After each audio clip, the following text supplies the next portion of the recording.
Hi అండి. Welcome to our channel Ishant diary 152 మన channel అండి. ఇంకా ఎవరు సబ్స్క్రైబ్ చేసుకోకుండా లైక్ చేసుకున్నా ఒకసారి సబ్స్క్రైబ్ చేసి లైక్ చేసుకోండి. ఇకపోతే మనము ఈరోజు మన ఇంట్లోనే ఏ విధంగా పిజ్జా తయారు చేసుకోవాలనో ఆ విధంగా మనమైతే రెసిపీ చూపించామండి. ఒకసారి మీరు కూడా ట్రై చేయండి. చాలా అంటే చాలా బాగా వస్తుందండి. ఎందుకంటే మనము షాపుల్లో కొనుక్కుండే ఉన్న మన ఇంట్లో తయారు చేసుకునేది చాలా టేస్టీగా కూడా ఉంటుంది. అంతకంటే ముందు మనం ఏం చేయాలంటే మనకు కావాల్సినంత మైదా పిండి, ఒక టేబుల్ స్పూను షుగరు, ఒక టేబుల్ స్పూన్ సాల్టు, నెక్స్ట్ తగినంత వాటర్ తీసుకొని అంతటిని ముద్దగా చేసుకోవాలండి. తర్వాత మనకు కావాల్సినంత బౌల్ తీసుకొని ఆ బౌల్లో మనము సాల్ట్ అనేది వేసుకోవాలండి. ఎందుకంటే మన దగ్గర ఓవెన్స్ అవంతా ఉండవండి. అవన్నీ ఉండాలంటే చాలా కాస్ట్లీ అవుతాయి. కానీ మనం ఇంట్లోనే రెసిపీ తయారు చేసుకుంటున్నాం కాబట్టి మనకున్న తగినంతలో మనము రెసిపీ అనేది తయారు చేసుకోవాలి. అందులో బౌల్లో మనకు కావాల్సినంత స్టాండ్ లాంటిది పెట్టుకొని మనకు కావాల్సినంత ఫ్లేమ్ అనేది పెట్టుకోవాలండి. తర్వాత మనకు కావాల్సినవి ఆనియన్స్, టమోటాస్, నెక్స్ట్ క్యాప్సికమ్ ఇవన్నీ మనము ఎంత కావాలో ఎంత మోతాదు కావాలనో అంత మోతాదులో కట్ చేసుకొని రెడీగా ఉంచుకోవాలి. చూడండి, క్యాప్సికమ్ ఒకటి తీసుకున్నాము, టమాటాలు 2, 1 ఆనియన్ తీసుకొని మనం కావాల్సినంత తగినంతగా కట్ చేసుకున్నామండి. రెడీగా చేసుకొని పెట్టుకున్నాము. తర్వాత మనం ముద్ద చేసుకున్న మైదా పిండి అదంతా మిక్స్ చేసి ఉంటాం కదా, దాన్ని మనం ఒక ప్లేట్ తీసుకొని మన ఇంట్లో ఉన్న పాత్రలతోనే మనం రెడీ చేసుకుంటున్నామండి. మనకు కావాల్సినంత రౌండ్గా షేప్ అనేది మనకు కరెక్ట్గా ఉండాల్సిన అవసరం లేదు. మనకి ఇష్టం వచ్చిన షేపుల్లో కట్ చేసుకోవచ్చు. కొందరు చాలా చాలా మోడల్స్లో కట్ చేసుకుంటారన్నమాట. తర్వాత మనం ఒక ఫోక్ తీసుకొని తర్వాత దానికి హోల్స్ అనేవి పెట్టుకోవాలి. ఎందుకంటే మనం వేసిన ఈ పిజ్జా ఉంటుంది కదండి, pizza cream, next tomato sauce, next మనకు కావాల్సినవన్నీ అందులో క్లీన్గా రాసుకోవాలండి. చూడండి ఎంత బాగా రాస్తారో. ఆ విధంగా రాసుకున్న తర్వాత మనకు కావాల్సిన టమాటా సాస్, నెక్స్ట్ టమాటా సాస్ తీసుకొని అందులో మిక్స్ చేసి దాన్ని కూడా బాగా మిక్స్ అయ్యేలాగా మనం రాసుకోవాలన్నమాట. ఎందుకంటే పిజ్జా టేస్ట్ అండి ఇది పూస్తేనే మనకు కలర్ఫుల్గా ఉంటుంది, నెక్స్ట్ టేస్టీగా కూడా ఉంటుంది. తర్వాత పిజ్జా చేసిన తర్వాతనే టమాటో సాస్ యూజ్ చేయాలంటే చేసుకోవచ్చు ఆ విధంగా కూడా, బట్ ఇవి అయితే అందులో రాసుకుంటే చాలా చాలా టేస్టీగా ఉంటుంది. నెక్స్ట్ వచ్చి మనకు కావాల్సిన పిజ్జాకి మెయిన్ కావాల్సింది చీజ్ అండి. చీజ్ అనేది మనకు కంపల్సరీ పిజ్జాకు వేయాలి. ఆ చీజ్ మనకు కావాల్సినంత తీసుకొని ఆ చీజ్ వేసుకోవాలండి. ముక్కలు ముక్కగా కట్ చేసుకుంటే ఇంకా చాలా చాలా బాగుంటుంది. మేము తీసుకున్నది ఏంటంటే ఇంట్లో ఈ ప్లేట్లా ఉంటుంది కదా, ఆ విధంగా తీసుకున్నాము. కానీ మోడల్స్ అనేవి చాలా చాలా రకాలుగా చీజ్ అనేది ఉంటుందండి. పిజ్జాకి మనము కట్ చేసుకొని వేసుకుంటున్నాం. ఎంత కావాలనో అంత మోతాదులో మనము చీజ్ అనేది వేసుకుంటున్నాం.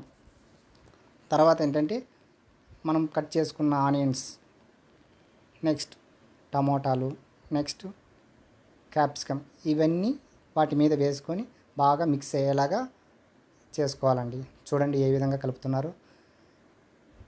కానీ మనం ఇంట్లో తయారు చేసుకునేదానికి బయట పర్చేజ్ చేసి తీసుకొని తినడానికి చాలా డిఫరెంట్ ఉంటుందండి. బట్ మనం చేసుకున్నది చాలా చాలా టేస్టీగా ఉంటుంది. ఎందుకంటే మనం చేసుకున్నాం కదా.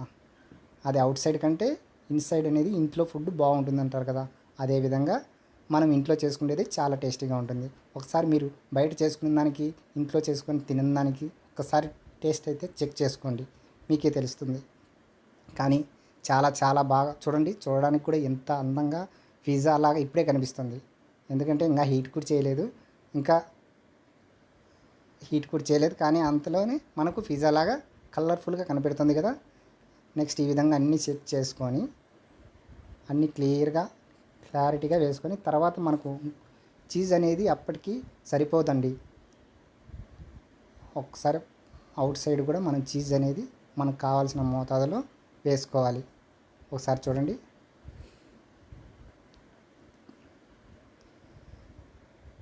పిజ్జా పౌడర్ కూడా ఉంటుందండి. పిజ్జా పౌడర్ కూడా మీరు తీసుకొని వేసుకోవాలి. చీజ్ అనేది మనకు కావాల్సిన మోతాదులో నెక్స్ట్ ఇంకా ఎంత కావాలనో అంత చీజ్ అనేది మళ్ళీ మనం వేసుకోవచ్చండి. చీజ్ ఎంత ఎక్కువ ఉంటే అంత బాగుంటుందండి తినడానికి. పిజ్జాకి చీజ్ అనేది చాలా చాలా ముఖ్యమండి. చూడండి, ఇప్పుడు మనం తీసుకున్న బౌల్ ఉంటుంది కదా, ఆ బౌల్లో మనం హీట్ చేసుకోవాలండి. ఎందుకంటే ఇంతకుముందు సాల్టు స్టాండ్ అది పెట్టాం కదా, అందులో ప్లేట్లో వేసుకొని మనం అందులో పెట్టుకోవాలి. అందులో పెట్టుకొని హీట్ అనేది ఒక 15 to 20 minutes చాలండి. 15 to 20 మినిట్స్లో మనకు పిజ్జా అనేది రెడీ అయిపోతుంది. చూడండి, హీట్ అనేది మనకు కావాల్సిన ఫ్లేమ్లో పెట్టుకొని 15 to 20 మినిట్స్లో మనం పిజ్జా అనేది రెడీ చేసుకోవచ్చు. ఆ పిజ్జా రెడీ అయిన తర్వాత నెక్స్ట్ ఇక్కడ మన ప్లేట్లో ఉంటుంది కదా, దాన్ని మనం స్టార్టింగ్లోనే ప్లేట్లో అనేది ఆయిల్ అనేది వేసుకోవాలండి. నూనె అనేది కంపల్సరీ వేసుకోవాలి, ఎందుకంటే పిజ్జా తీయడానికి నూనె అనేది చాలా సహకరిస్తుందండి. లేదంటే పిజ్జా అనేది ప్లేట్కి అనేది అతుక్కుపోతుంది. అలా అతుక్కుపోకుండా ఉండాలంటే మనము ఆయిల్ అనేది యూజ్ అనేది చేయాలి. ఆయిల్ యూజ్ చేయకుంటే మాత్రం అతుక్కుపోతుంది. ఇప్పుడు చూడండి ఎంత ఫ్రీగా వస్తుందో. లేదంటే ఆయిల్ లేకుంటే చాలా ముక్కలుగా అయిపోద్ది. ఇప్పుడు ఫ్రీగా నీట్గా వస్తుందండి, క్లారిటీగా మనం చూడడానికి పిజ్జా అనేది ప్లేట్ లాగా చూడండి ఎంత బాగా క్లియర్గా వస్తుందో. ఈ విధంగా రిమూవ్ అనేది చేసుకోవాలండి. ఈ విధంగా రిమూవ్ చేసుకున్న తర్వాత నెక్స్ట్ మనకు కావాల్సిన కటింగ్ అనేది మనం చేసుకోవచ్చు.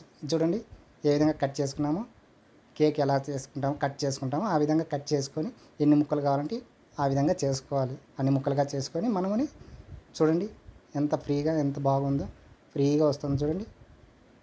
తినడానికి ఎంత అందంగా ఎంత క్లారిటీగా ఉంది చూడండి. టేస్టీగా చూస్తూనే నోరూరిపోయేంతగా ఉందండి. ప్లీజ్ ఫస్ట్ టైం చేస్తున్నాము, ప్లీజ్ సబ్స్క్రైబ్ అండ్ లైక్ చేయండి. మా ఛానల్ పేరు ఈశాన్ డైరీ 152.